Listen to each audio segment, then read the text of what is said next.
Another tip for you to pass your road test: when examiner says do a lane change to the right or left, make sure that you will take your time. Don't do it right away. They're just giving you instructions.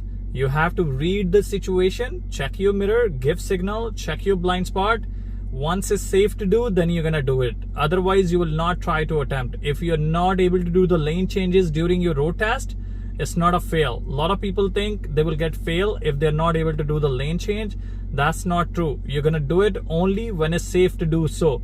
You have to show to the examiner, you know what's happening around you, and you're taking action according to that.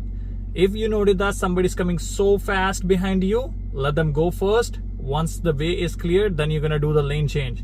Always check your rear view mirror so that you can see what's happening behind you. Give signal so that people can see your signal. Check your blind spot so that you can see them if they miss you. So take your time, do it only when it's safe to do so.